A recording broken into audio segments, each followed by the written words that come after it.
नमस्कार, ये आकाशवाणी शिमला है। प्रादेशिक समाचार शशि चौहान से सुनिए। प्रदेश सरकार ने राज्य के 41 वन मंडलों में 12,000 हेक्टेयर क्षेत्र में करीब 1 करोड़ 20 लाख पौधे लगाने का लक्ष्य निर्धारित किया है। मुख्यमंत्री जयराम ठाकुर ने आज शिमला में 71वें राज्य स्तरीय वन महोत्सव की अध्यक्षता करते हुए ये बात कही। उन्होंने कहा कि वृक्षारोपण को प्रोत्साहित करने के लिए सरकार ने अनेक नई योजनाएं आरंभ की हैं, जिनमें वन समृद्धि, जन समृद्धि, सामुदायिक वन संवर्धन और विद्यार्थी वन मित्र योजना शामिल है। जयराम ठाकुर ने कहा कि लोगों को बालिकाओं के अधिकारों के प्रति जागरूक करने और वृक्षारोपण की प्रक्रिया से जोड़ने के लिए एक बूटा बेटी के नाम योजना भी शुरू की गई है। उन्होंने पिछले 2 वर्षों में पौधों की जीवित रहने की दर लगभग 70% रहने और प्रदेश भर में आज करीब 50,000 पौधे रोपे जाने पर प्रसन्नता जाहिर की।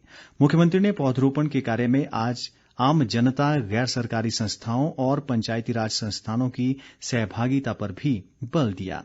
इस अवसर पर शिक्षा मंत्री सुरेश भारद्वाज और वन मंत्री गोविंद सिंह ठाकुर ने भी अपने विचार व्यक्त किए।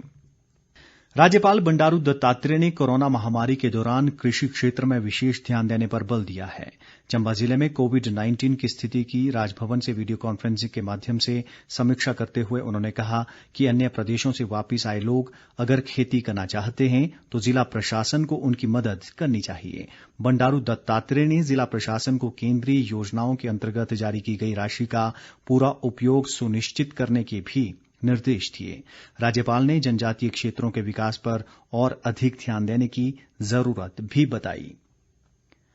मानव संसाधन विकास मंत्री रमेश पोखरियाल निशंक ने आत्मनिर्भर भारत अभियान के अंतर्गत मनोदर्पण पहल की वर्चुअल रूप से शुरुआत की है। इस पहल से विद्यार्थियों, शिक्षकों और अभिभावकों को मनोवैज्ञानिक व सामाजिक सहायता मिलेगी।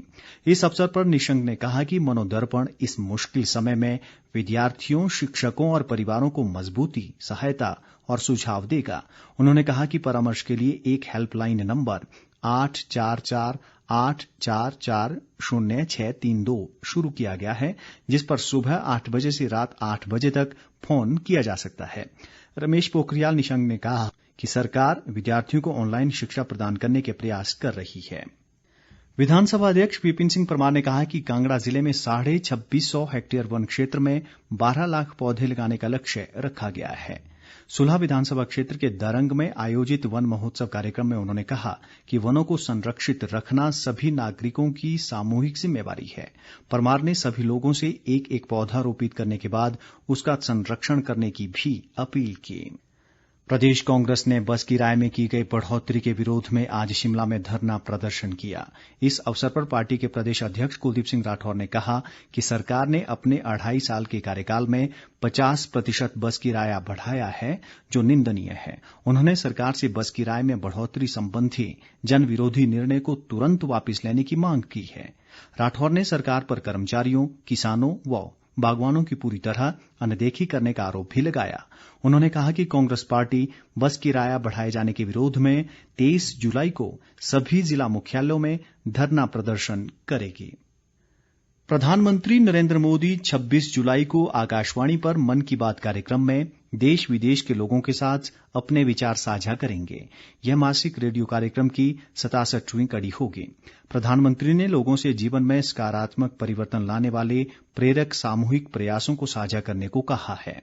मन की बात के लिए लोग अपने संदेश फोन नंबर 1800117800 पर रिकॉर्ड करा सकते हैं। वे अपने विचार नमो ऐप या माईगोव पर भी भेज सकते हैं। कुल्लू जिले में कोरोना महामारी के दौरान बीते 3 महीनों में प्रधानमंत्री उज्ज्वला योजना और हिमाचल गृहिणी सुविधा योजना के तहत उपभोक्ताओं को 35,230 रसोई गैस सिलेंडर मुफ्त उपलब्ध करवाए गए हैं। उपायुक्त ऋचा वर्मा ने आज कुल्लू में एक समीक्षा बैठक में ये जानकारी दी। उन्होंने कहा कि आत्मनिर्भर भारत योजना के अंतर्गत प्रवासी मजदूरों को मई और जून माह में 1024 क्विंटल चावल और 52 क्विंटल काला चना आवंटित किया गया।